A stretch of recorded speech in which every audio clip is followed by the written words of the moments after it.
नमस्कार दोस्तों, आप सबका हमारे चैनल कथा संग्रह पर बहुत बहुत स्वागत है। तो चलिए आज की कहानी शुरू करते हैं। श्वेता, उसकी यही पहचान थी, बड़े घर की छोटी बहू। बलराज जी का अपने शहर में बहुत नाम था। बहुत बड़े व्यापारी थे, किंतु वे दयालु व दानी प्रवृत्ति के थे। उनके 3 लड़के एकदम आज्ञाकारी पुत्रों की श्रेणी में आते थे। 2 बड़ी बहुएं बड़े घर से थी, लेकिन सबसे छोटी बहू एक मध्यम वर्गीय परिवार से आई थी, क्योंकि उनका छोटा बेटा रवि, जो कि व्यवहार में काफी अच्छा था, वह आज्ञाकारी था, किंतु पढ़ाई लिखाई में वह कुछ अधिक नहीं कर पाया। एक समय के पश्चात उसके माँ बाप ने उसकी शादी करने का विचार। वह उन्हें श्वेता पसंद आती। वह पढ़ी लिखी थी, किंतु उसके माँ बाप के पास लड़के वालों को देने के लिए पर्याप्त दहेज नहीं था। जब बलराज जी के घर से रिश्ता आया तो उन्हें लगा जैसे अंधे को आंखें मिल गई। बलराज जी खुश थे कि उनके कम पढ़े लिखे लड़के को एक अच्छी व पढ़ी लिखी समझदार जीवन साथी मिल गई।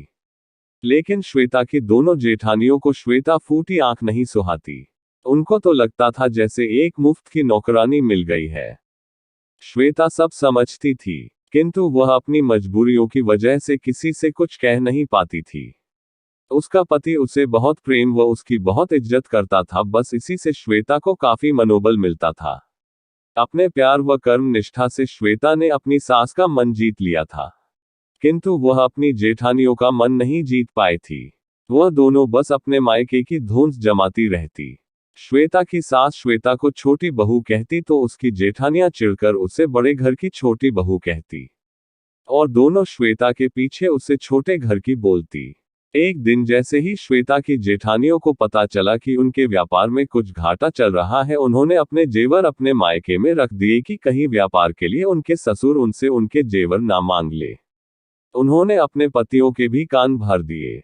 वह उनको बच्चों वाली उनके भविष्य का वास्ता देकर घर से अलग अपने मायके जाने के लिए तैयार कर लिया।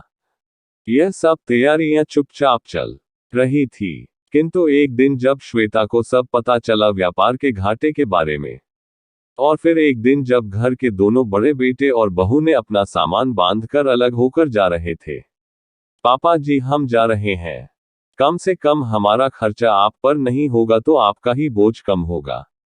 वे चारों अपने फायदे के लिए घर छोड़कर जा रहे थे, लेकिन दिखावे ऐसे कर रहे थे जैसे अपने माँ बाप पर ही एहसान कर रहे हो।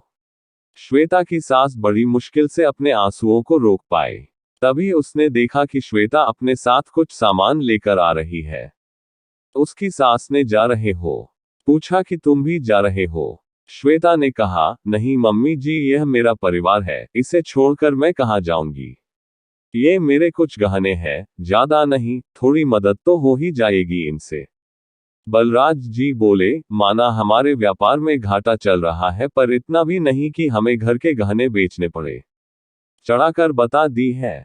दिल बहुत बड़ा है, और इस नाते तू ही बड़ी हुई। शायद तुम्हें किसी ने घाटे की बात ज्यादा ही बड़ा। श्वेता की सास ने बड़े प्यार से कहा, रिश्ते में ही यह सबसे छोटी है, पर काम सबसे बड़ा किया है। तेरा दिल बहुत बड़ा है और इस नाते तू ही बड़ी है। श्वेता बोली, नहीं मम्मी, मैं छोटी ही अच्छी हूँ, बड़े घर की छोटी बहू बनकर ही खुश हूँ।